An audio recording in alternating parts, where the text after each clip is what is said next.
Hello students, in the previous video we discussed various methods to solve an equation of first order and first degree. But if a equation is of first order but not of first degree, then how to solve such type of problem? Let's start with this topic. Uh, Equation of first order but not of first degree. An equation of first order and nth degree can be written as dy dx whole to the power n plus p1 into dy dx whole to the power n minus 1 plus p2 into dy dx whole to the power n minus 2 plus dot dot dot plus pn minus 1 dy dx plus pn equals to 0, where p1 p2 pn minus 1 pn are functions of x and y. Sometimes we use p instead of dy dx. Okay, so there are three special types of equations.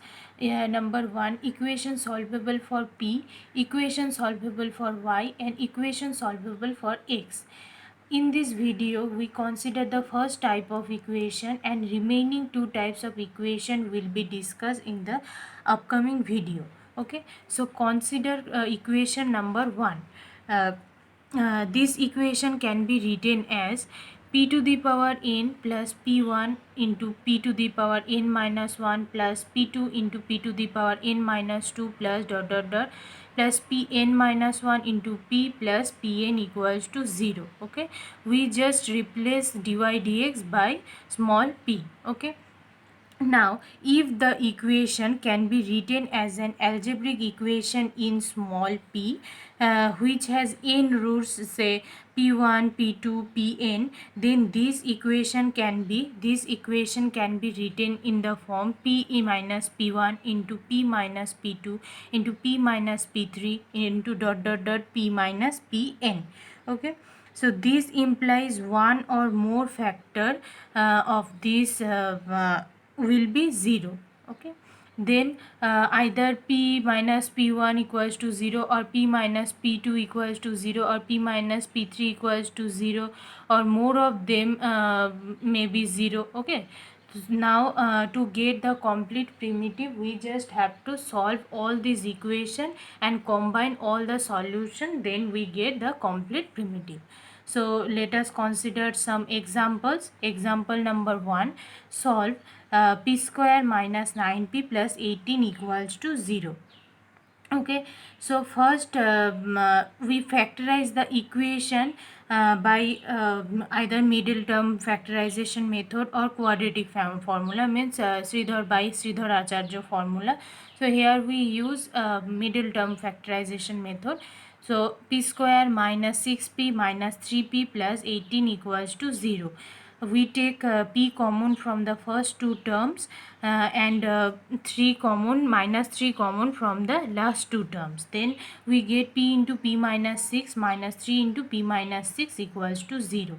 Then again p minus 6 is common, so p minus 6 into p minus 3 equals to 0.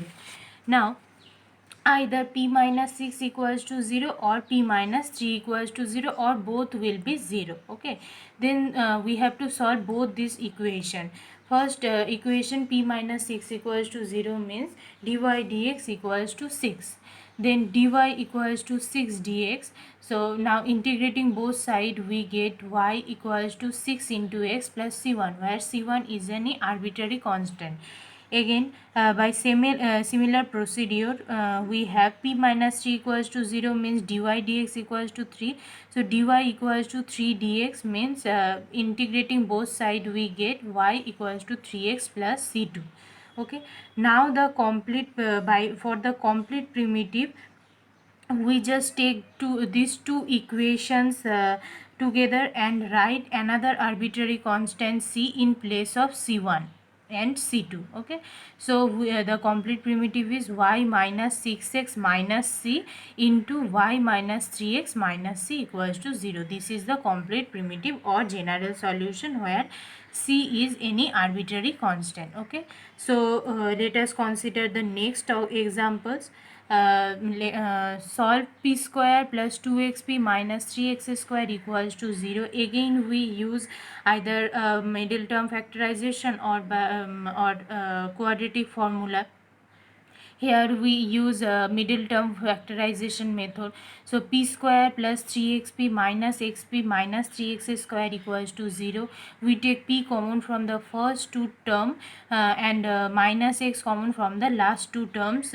We get p into p plus 3x minus x into p plus 3x equals to 0. Again p plus 3x is common, so p plus 3x into p minus x equals to 0. By same procedure, either p plus 3x equals to 0 or p minus x equals to 0, or both of them will be 0. So we have to solve both the equations. So p plus 3x equals to 0 implies dy dx equals to minus 3x.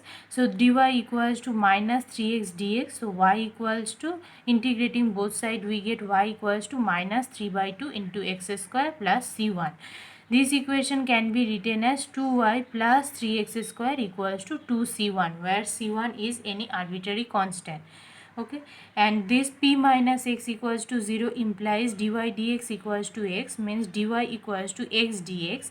Integrating both sides, we get y equals to x square by 2 plus c2, where c2 is any arbitrary constant.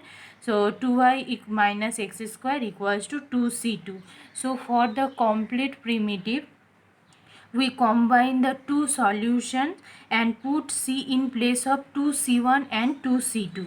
Okay, so we get 2y plus 3x square minus c, 2y minus x square minus c equals to 0, where c is any arbitrary constant. You can also put 2c here.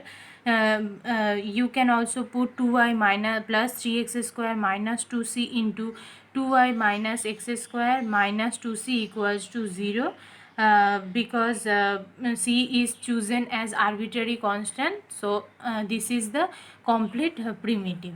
So thank you.